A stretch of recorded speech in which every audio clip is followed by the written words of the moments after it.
Міне клубника в шоколаде жасағам.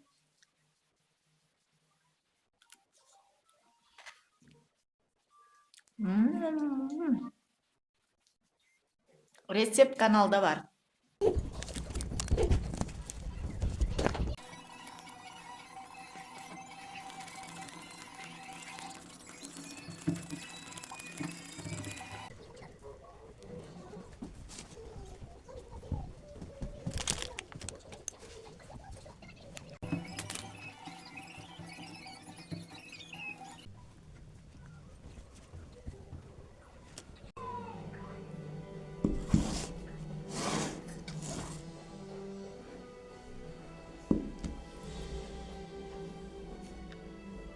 Сосын мына клубника шоколадины қатырған кезде міне алынбай жатыр да.